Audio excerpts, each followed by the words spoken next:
Okay, y'all. So I was listening to Make It Make Sense, and he did a video where he was basically talking about and giving commentary on Mia Thornton doing an interview with someone, not really sure who she is.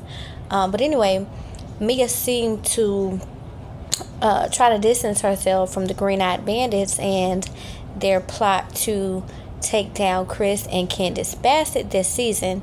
And I want you guys to go over to his channel to look at the video. I'm going to link it in the description box below. But a few years ago, when Candiace and Monique got into their spat or their actual fight or whatever, I do remember Candiace doing an interview. Maybe it was on the reunion. I can't remember. But it was on some platform. But nonetheless, Candiace basically stated that there was a plot, right, a meeting amongst a group of people, the cast members, to take down Monique and Chris Samuels with this nasty, disgusting rumor that their baby was not Chris's child. And that actually came to fruition, into the light on the show. That is one of the main reasons why, Monique and Candiace got into a fight.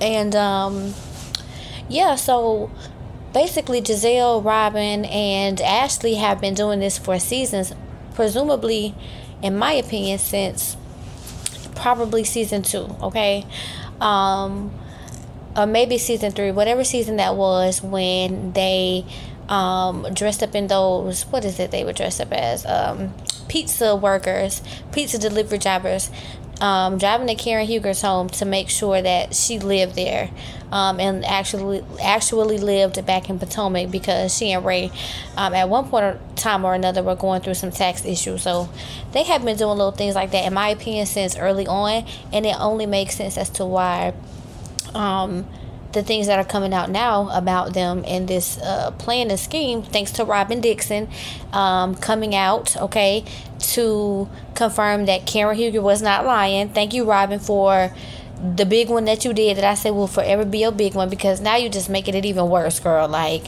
you should have just stayed quiet with that. But anyway, let's get back on topic. But nonetheless, Gizelle, Ashley, and Robyn have been doing things like this since early on in the Potomac, I guess, franchise era, okay? So back to the interview that Mia did. She was basically putting the blame on Gizelle and Robyn, and saying that she knew of it. She kind of pulled a Candiace. She knew of it, but she didn't agree to speak on it or give it any light. Now, I'm not really sure how true that is. Again, you guys have to watch the video. Go to Mims' channel and watch the video, and you'll know what it is that I'm speaking about. But in her confessional, and I'm talking about Mia, in Mia's confessionals, she basically was kind of going along with the Chris was staring at her and everybody else, right? That storyline, okay? She was kind of fanning the fire. So for her to say that she did not contribute, and her words were taken out of context, and she kept telling production, right? She's putting production under the bus, breaking that fourth wall, which we know in reality TV you are not supposed to do. Go back to Real Housewives of Atlanta. Look at the big blow up between Phaedra, Carlos King, and Portia, as well as Candy. That is a major reason as to why Phaedra Parks has not been back on Real Housewives of Atlanta, okay? And that is what I see is going on in this situation. So y'all, it's just a lot. Like, it's a mess. Mia, first of all, why are you trying to distance yourselves from the girls at this point? Is it because you now realize that while you were targeting Jacqueline, all the other girls were targeting you, because they're now throwing you up under the bus?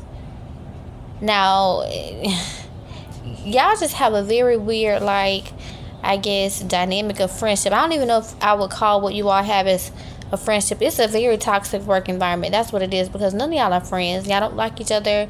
Y'all, every chance y'all get, y'all try to conspire and take people down. And for Gizelle, and yes, I'm going to go ahead and say this, for Gizelle to have been a former first lady and a woman after God's own heart, the way that she is going about things and the way that she behaves, it makes me wonder, like, is that really how, like, I just could not imagine another first lady a woman of the cloth, a woman who is married to, what would this is? I'm not even finna get on Jamal Harrison Bryan because I love his sermons. I take what I need from him, and I know that pastors and things like that are human. But you would think, right, that at the very least she would carry herself with some dignity and some form of esteem, a high level ranking of esteem at that. But I guess, I don't know. But yeah, so me a little interview. Girl, it's just a little too late for me at this point, because we already know that they had devised this plot and this plan, and so you coming out now on the heels of Robyn and Juan and what they got going on. Nobody really gives a damn right now, me, about what you got going on, okay? Really, nobody cares. We're still focusing on Juan, Robyn, and the mistress, okay? Because at the end of the day, Robyn Dixon is who brought all of this to the forefront, if you ask me. We probably still would not be talking about things and poking and prodding had she not responded to the rumors that came out on TikTok by Giorgio Says about Juan's alleged mistress. It's like, after that, the Pandora's box opened for Real Housewives of Potomac. Like, everything is coming to light. And I don't know, maybe this is what the cast or the franchise needs for a reset and a rebirth. That's what I say. Every good thing must come to an end. They might need to just start fresh or whatever. I think this is season 7. If it's season 7 is the number of completion. Go ahead and just wrap this thing up, recast, keep maybe, I would say, 1 to 2 staples, 1 to 2 OGs. I would definitely keep the Grand Dame Karen Huger for sure.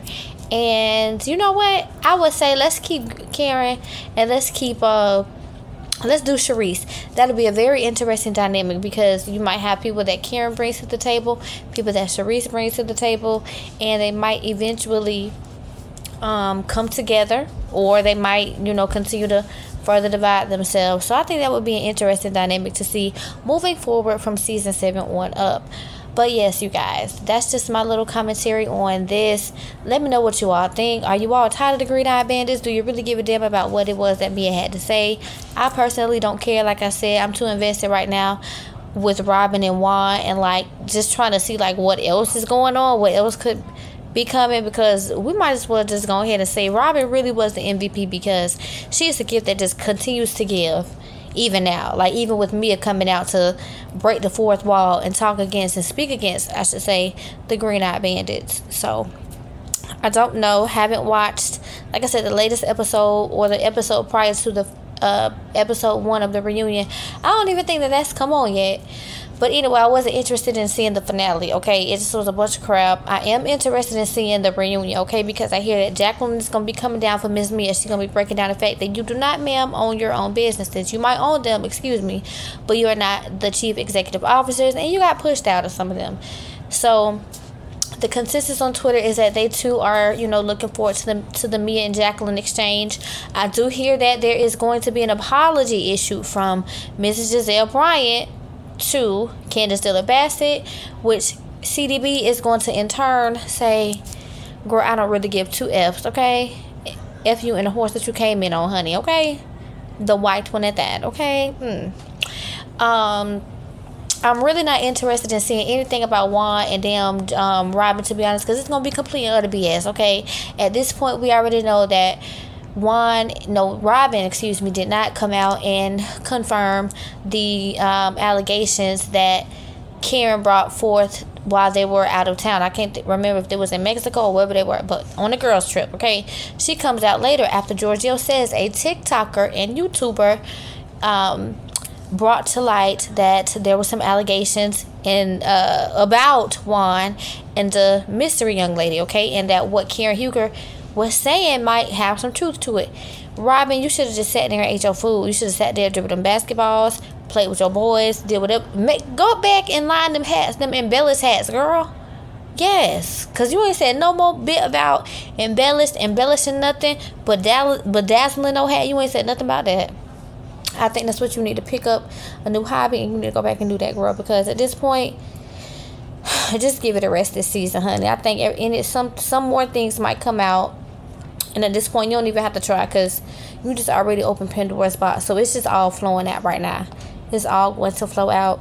That's all that I have on this, y'all. I do have some commentary on J Prince, and I do want to talk about the other young lady rather, that was wounded alongside Takeoff in the J Prince Jr. situation. Yes, I'm going to call it the J Prince Jr. situation, because it's a mess out here in the streets. But anyway, y'all, thank you so much for watching my video or listening. Continue to show me some support. Please like the video, subscribe if you'd like to. I would love to have you a part of my family.